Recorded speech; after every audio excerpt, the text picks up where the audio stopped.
Because I am not here tomorrow, we compress 2 days into one. Now, they'll be, Cameron Smith will be here, capably carrying you through your Friday. But because I'm not here tomorrow, we try to cram 2 days into one. So we'll have Friday Mac Attack in the 2 o'clock hour. Excited about that. You know what? I did not prep St. Clair on this subject matter, but I'm interested his thoughts on the decision on the part of the House of Representatives not to reauthorize FISA. It was a political decision, but it has legal ramifications. And I think this is the way our government should work, right?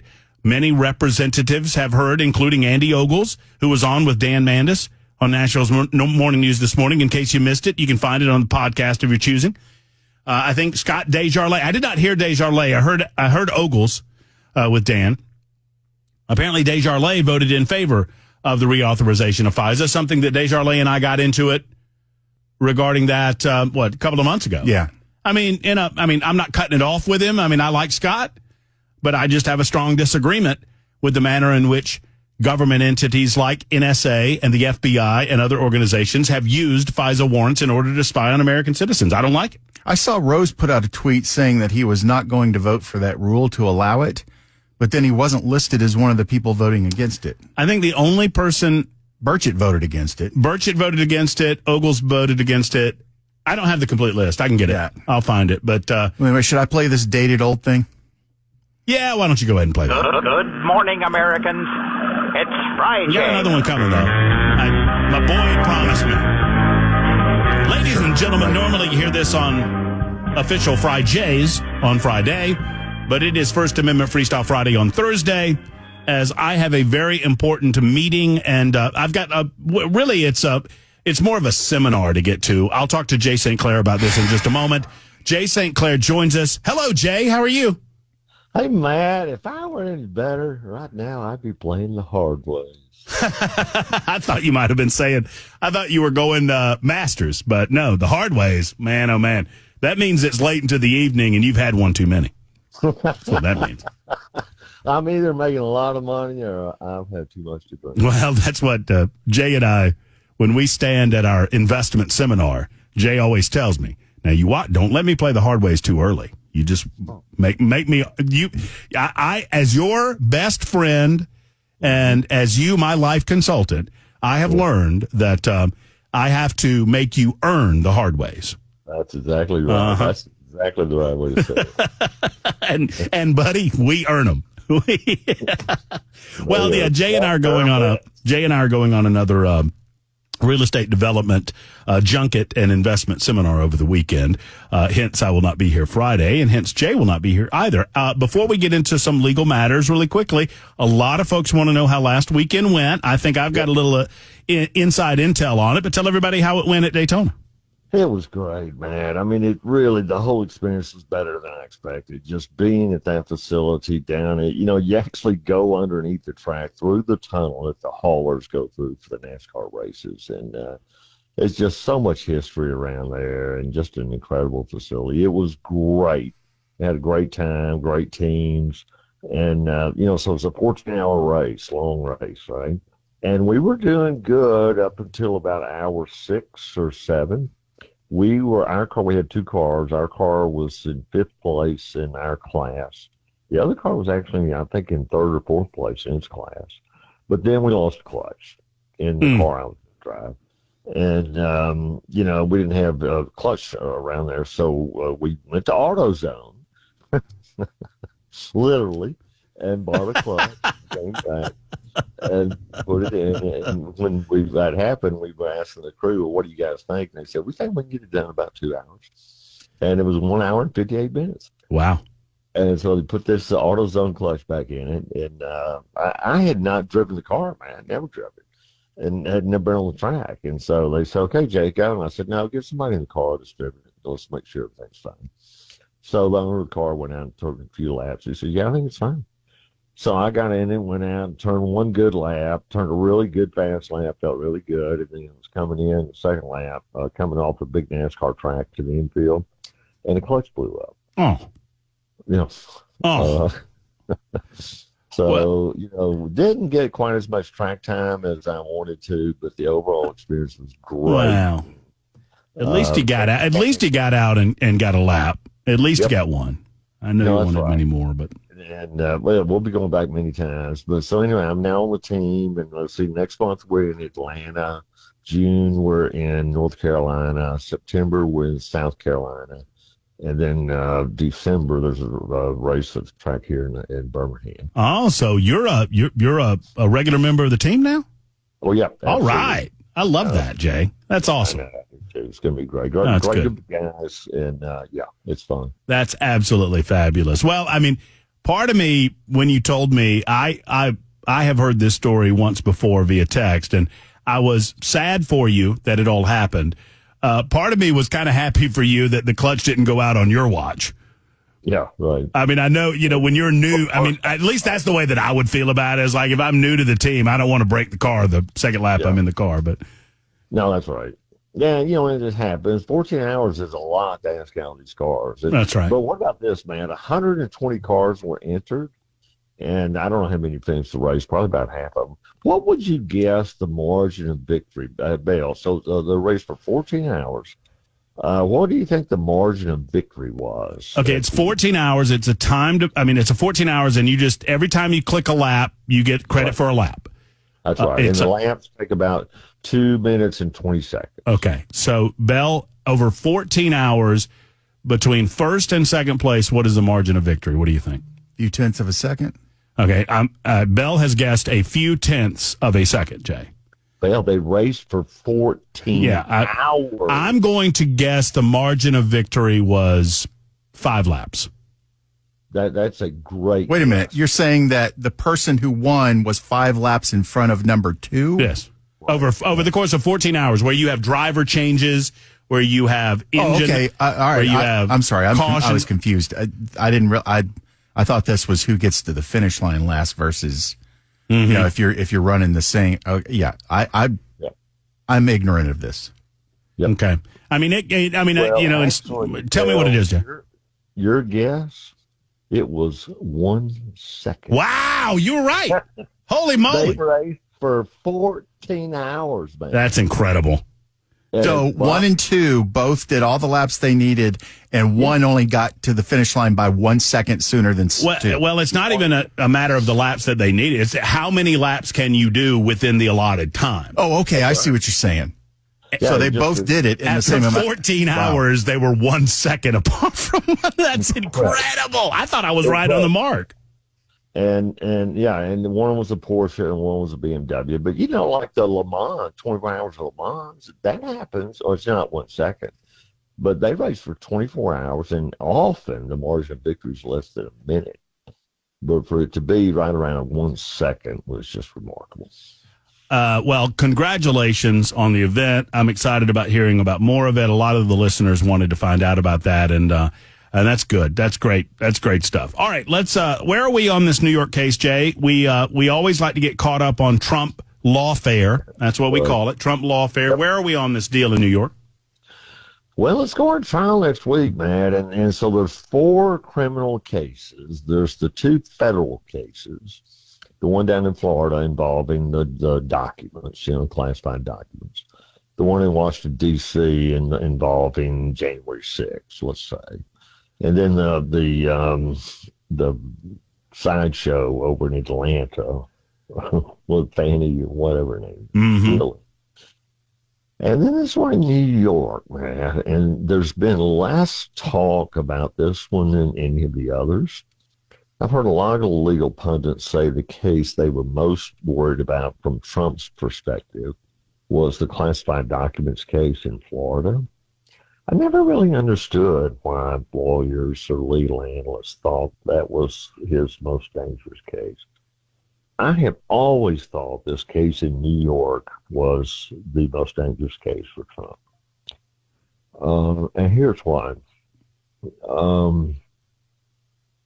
What would you guess, Matt, is the single most important factor in the outcome of a criminal case being tried to a jury? What do you think is the single most important thing in the outcome of the case? Let me give you some examples. Bell's a smart guy. And I'm going to guess that Bell, I bet you Bell would say, well, Jay, The single most important thing is whether the guy is guilty. No. I have my guess. I've written my guess down. You want my guess? The second, let me just give you some ideas. All right. I think another smart person might say, Pamela Furr might say, well, no, the single most important thing is really not whether he's guilty or not. It's whether the state has proven that he's guilty. Mm-hmm. Okay, well, that's a pretty good guess. Mm-hmm. It is. What do you think, man? It's the jury. It's exactly right. You're so. That's not fair. You've had years to I've be had able. 20 years of golf experience with the man. If I don't get that right after 20 years, then he should disown you. He is going to disown me as my life consultant. You're exactly right, man. Think about this. Somebody their life may be on the line, right? They may be trying for capital murder. And the most important thing is not whether they did it or not. It's who's on the jury. Well, Jay, there happens to be a case that comes to my mind because of events that happened this morning that I can use as an example of what you're talking about. If the glove don't fit, you must acquit. Yeah. I've used that example over and over again with clients, man. They'll ask me, well, what do you think is going to happen at trial, Jay? And I'll say, ma'am, I don't know. Silly me. I thought O.J. did it. But 12 people in that jury said not guilty. And you know why? Because of the composition of the jury. Well, that's right. And I will long believe, and I want to get to your point on New York, but just as a side note, I said it earlier today, that I think that the prosecution was horrible in the O.J. Simpson case. I think they just did such a poor job. And obviously, the defense knew what they were doing. I want to do this in a minute, but after we cover the New York case, because I want you, and you've done it over the years, to, in your words, because you do it so well, describe to the audience the role of a defense attorney, because I'm as guilty as anyone of casting aspersions at people like Johnny Cochran, F. Lee Bailey, Bob Shapiro, for what they did, which is clearly create a dynamic by which, in my opinion, a killer got off. Right. But that's their job. And their job is so, and you've explained it to me over the years, how crucial that job is to the structure of American justice. Mm-hmm. So I want to talk about that in a second, right after the break. But before we lose it, jury selection in this case. So you believe that this is the tricky wicket, right? That it's next to impossible for Donald Trump to receive some sort of impartiality with a jury in New York City? That's right, to get a fair jury. I mean, jury selection will take a long time, and I don't know. I think it's being drawn out of Manhattan. I don't know, maybe it's in one of the other boroughs, but it's going to be a critical part of it. But now here's one thing working to his advantage. He really only needs one. He doesn't need to win this case. Mm-hmm. It'd be great if he did. But he just needs to avoid losing it. In a criminal case, the jury verdict has to be unanimous. And so if he could just get one person to hold out and get a hung jury, then in my book, that's a win for Trump. Yep. But it's going to be a tough battle. How long do you expect this trial to last? Do you know? Well, at least weeks and maybe a month. But you feel like he'll get... There will be an initial verdict before November, for example. Absolutely. No question about that. No question about that. So we'll get all of that. I mean, and you know what all goes into if he is found guilty, because this is criminal, right? Well, what are they going to do? Are they going to put him in prison? Jay, it would not surprise me one bit. Yeah. And I think this just makes him stronger. Y'all heard it here, right? Y'all heard it here first. If he's found guilty, I think they'll try to remand him into custody. Yeah. I think they'll try to do that. Well, look at what they did in the civil case, right? Trying to make him post a $500 million bond. There's no reason to think that this criminal case is going to go any differently than the civil case did, man. Agreed. So I think that's probably right. Oh, it's going to be, if they convict him, it's going to be a circus. Well, and the likelihood is greater than not. When you and I sit and try to analyze what's going on, you from a legal perspective, me from a political one, and we both come to the conclusion that it's probably a best case scenario that we get a hung jury, that you get one or two holdouts. Right. If that's our best case scenario, then it's going to be a heck of a summer. All right, Jay's with us. I'm going to ask him to give his thoughts on the role of a defense attorney in the aftermath of learning that O.J. Simpson is now dead at the age of 76. Reflecting on that case, most people know where they were, either when the Bronco chase happened or when O.J. was acquitted, found not guilty of killing two people. But Jay has talked to me about this over the years, the role of a defense attorney and why it's so important that they don't concern themselves so much with whether they think someone did something or not, but they offer a robust defense for that person and why that's so important to our American judicial system. It's 121 on Super Talk. Plus your questions. Any questions you got for Jay St. Clair? 615-737-9986.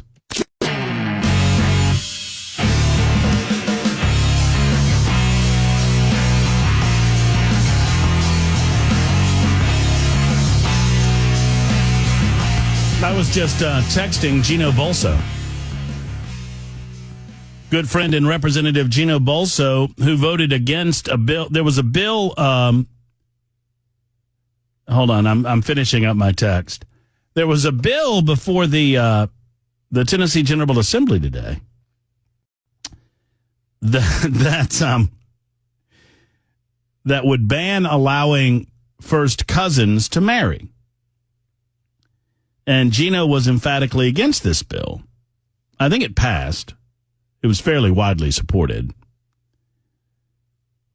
But Bolso voted against it because his grandparents were first cousins. So I've invited him on later on to talk about this vote. In the meantime, Jay St. Clair is with us for a few more moments, compressing Thursday and Friday into one day, and Fri Jay is in progress right now. About 5 or so minutes left with Jay St. Clair. Jay, I'm curious in your words, because you've told me this over the years and it's so well spoken, the role of a defense attorney and why so often we get it wrong. I think we have emotional investment and involvement in cases. And, OJ's a great example. People ask themselves, how in the world could Johnny Cochran live with himself? How could F. Lee Bailey or Robert Shapiro live with themselves? Alan Dershowitz, how could he live with himself? Because obviously these are smart people. They know very well OJ did it and they got a murderer off. And what do you say to that? Well, it's not their job to decide the case, man. Everybody plays a role, and our legal system very intentionally is based on an adversarial model. That's not true in Europe and a lot of other places where you just have a judge and then a defense lawyer. Well, here there's a prosecutor, and it's the prosecutor's job to present all the evidence she or he can to convict the person.